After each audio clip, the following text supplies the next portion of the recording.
When you purchase something, it's nice to know that you're getting your money's worth.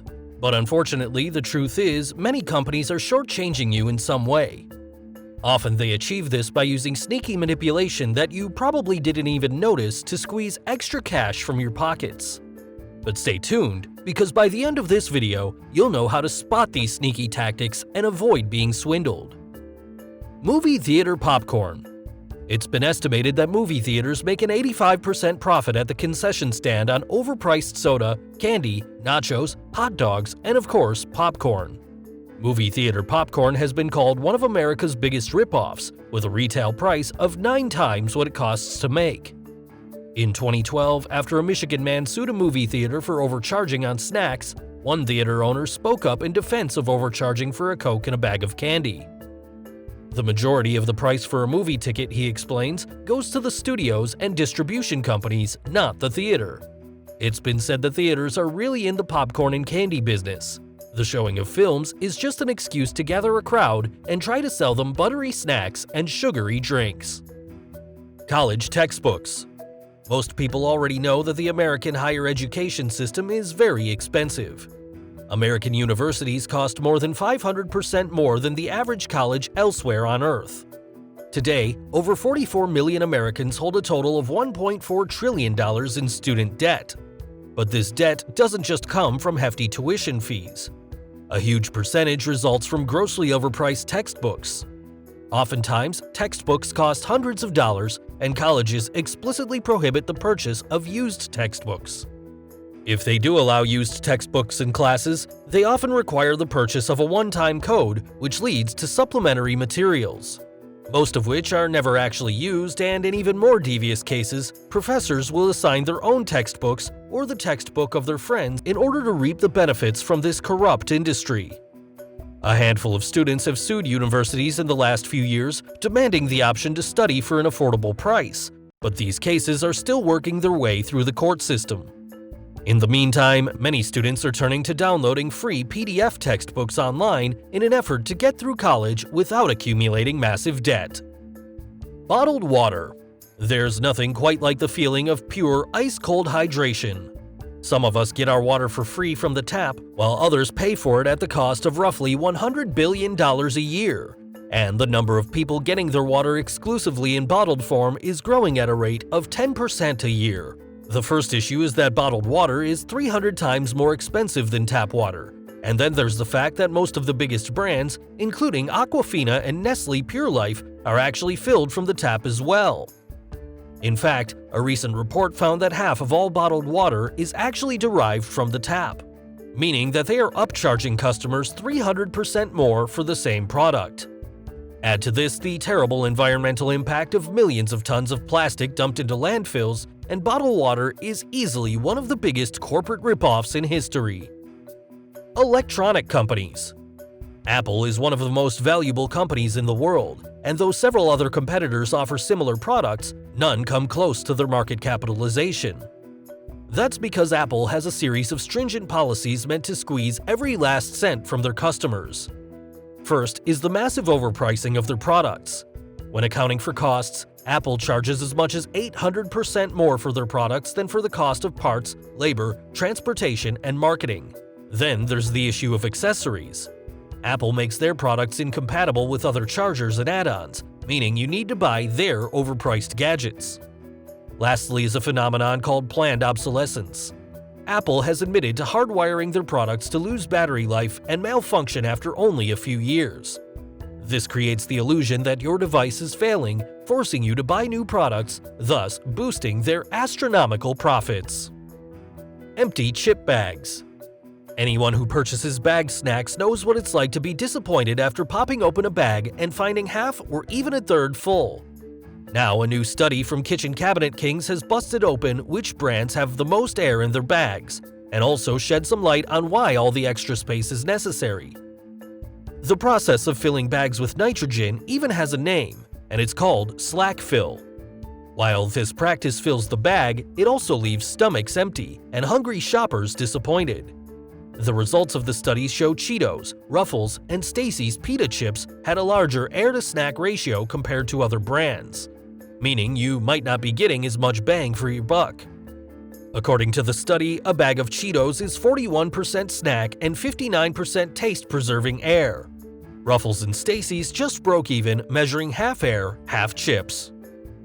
Diamonds. Diamonds are the stones most closely associated with wealth and prosperity. Most people have the perception that diamonds have been an integral part of human culture for thousands of years, but it turns out they are just the result of a century-old marketing scheme. The De Beers Corporation was founded in 1888 with mining operations in Canada, South Africa, Namibia, and Botswana. Before this moment, the concept of exchanging engagement rings wasn't even a common custom in most of the world. But after a 1938 ad campaign by De Beers, Americans and Europeans began to embrace the tradition. But not only is this ritual contrived, many diamond distributors intentionally restrict the release of their stock to create the illusion of scarcity. The fact is, diamonds are an extremely common mineral. Were the full supply to be released to the public, their price would plummet. But De Beers and other diamond distributors stockpile these precious stones in order to rip off the public. Lotteries. It comes as no surprise that the average person has a very small chance of winning the lottery. The chances of winning a top prize in the average lottery are almost 68 million to 1. But in some cases, there is literally no chance that people can win. That's because most lotteries continue to sell tickets to customers even after the prize has been distributed. Then there's the quick pick tickets sold through Powerball lotteries. These tickets are intentionally printed without the winning numbers, so you only stand a chance of winning if you choose your own numbers. Experts say that the average person would have better luck placing their money on any random stock or bond. The chances of this investment appreciating are 1,000,000 times more likely than on a lotto ticket. ATM surcharges. Consumers hate all kinds of fees, but the idea of being charged to access your own money in the form of ATM fees can elevate the frustration to a new level. But consumers learnt in 2016 that the ATM fees charged by many big banks are not merely annoying, but that they violate antitrust laws. It's hard to tell just how much ATM operators may have charged everyday consumers for accessing their money over the years. The average ATM fees hits a new record high each time it's measured. The latest Bankrate survey found that the average customer using an out-of-network ATM will pay a total of $4 in fees, with half of that going to the ATM owner and the remaining going to the customer's own bank. In many cases, the consumer is only taking out $50 or less, meaning they are paying roughly a 10% fee just for the service of accessing their own money. Career sites. It's no secret that sites like Monster and Career Builder are not effective for finding a high-quality, long-term job. Most of the best jobs never even make their way to job boards, but it turns out that the scam goes even further. Most of these companies will sell your information in order to turn a profit even if you never find a job in the process. This can lead to more serious scams. For example, many users will receive emails which reference personal information obtained from these job sites. They will then offer the user a job, only to scam them into transferring money to pay for a background check or training. Though they can seem tantalizing to the unemployed, most job sites are actually a recipe for disaster. Starbucks. It's easy to sympathize with the Starbucks customer who is suing the coffee giant for providing too little Java in its Grande, Venti, Trinta, and Tall iced coffees. After doing the math on iced coffees, studies revealed that a 12-ounce cup of the cold version should be $1 less than the hot version. That's because the ice in frappuccinos displaces much of the coffee and other ingredients, which are actually expensive. Of course, the courts ruled that this was not illegal, but that doesn't mean it isn't unfair. Many customers are willing to pay more for their coffee in order to guarantee that farmers are making a living wage and beans are collected in a sustainable way. But that simply is not the case for Starbucks and other corporate coffee behemoths. Glasses and contacts. The glasses and contact industry in the United States is considered a scam by many consumers. Here's how it works. In the US, contact lenses are regulated. No matter how old you are, or how long it's been since your vision has changed, you need a doctor's prescription less than 1 year old to be able to order contacts. But in reality, consumers need to check their prescription much less frequently, and this only leads to a multi-$100 fee for optometrist and the glasses manufacturer. The frames are massively overpriced as well. According to an industry insider, you can get good frames with an average level of quality for $4 to $8. For $15, you can get designer-quality frames. Fad diets. The next time you watch an infomercial, read an advertisement, or spot a new supplement reporting incredible weight loss results, be cautious that the company behind it may not have your best interest in mind.